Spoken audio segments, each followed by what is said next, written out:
Is the Zodiac Killer still out there today?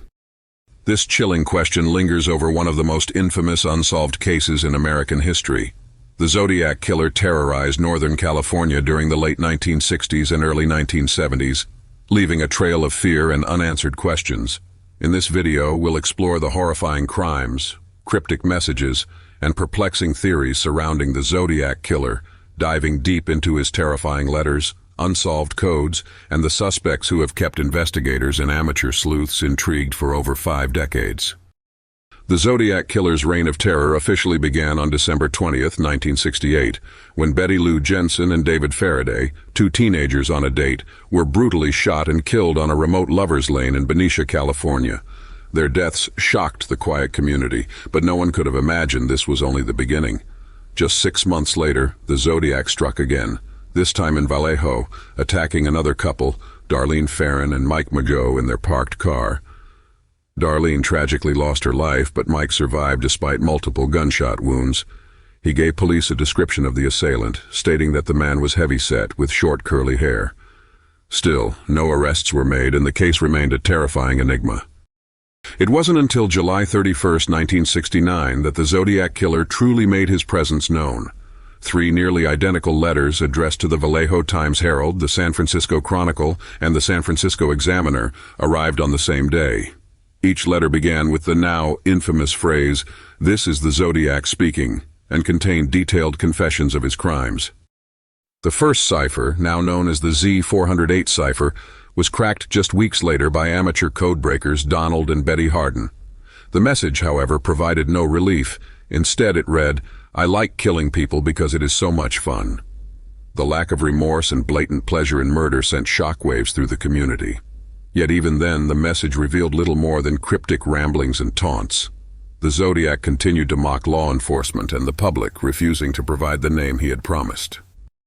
The Zodiac's crimes escalated with each new attack. On September 27, 1969, at Lake Berryessa, Brian Hartnell and Cecilia Shepard were enjoying a peaceful afternoon when the Zodiac approached them. Wearing a bizarre black hood adorned with his signature crosshair symbol, he tied them up and stabbed them repeatedly. Cecilia succumbed to her injuries, but Brian survived and provided police with another description of the suspect. The incident was particularly chilling because of the Zodiac's eerie outfit and calculated behavior. It felt like something out of a horror film. Just 2 weeks later, the Zodiac struck again, killing Paul Stein, a San Francisco taxi driver, with a single gunshot to the head. As his murders and letters continued, so did the fear that gripped California. The Zodiac's letters revealed a deeply twisted mind, filled with both narcissism and a need to control the narrative. Despite the Zodiac's taunts and the detailed evidence he provided, police were never able to apprehend him. Understanding the mind of the Zodiac Killer is as elusive as solving his ciphers. Experts believe that the Zodiac exhibited classic traits of a narcissistic psychopath, someone who craved control, power, and recognition. Unlike many serial killers, the Zodiac wasn't content to let his crimes speak for themselves. He sought the spotlight, writing detailed letters to the media and demanding that his messages be published. This psychological complexity is one of the reasons the Zodiac Killer continues to baffle criminologists and true crime enthusiasts to this day. In the decades since the Zodiac's killing spree, advancements in forensic science and technology have brought new hope to solving cold cases. Law enforcement agencies have re-examined evidence from the Zodiac case, such as the envelopes and stamps used in his letters, in the hope of extracting usable DNA. Amateur sleuths, armed with powerful tools like open-source databases and social media, continue to work alongside investigators, sharing theories and new leads. What makes the Zodiac Killer's story so enduring is not just the brutality of his crimes, but the way he captured the public's imagination.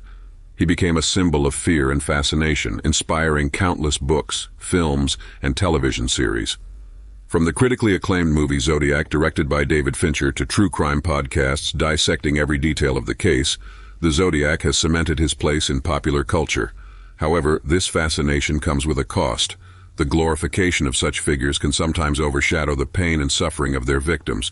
It's important to remember that behind the ciphers and cryptic letters were real people. Betty Lou Jensen, David Faraday, Darlene Ferrin, Cecilia Shepard, Paul Stein, and others, whose lives were tragically cut short.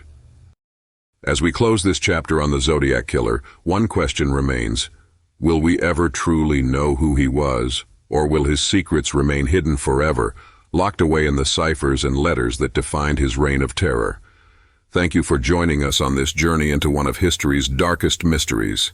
If you enjoyed this video, don't forget to like, share, and subscribe for more true crime stories and unsolved mysteries.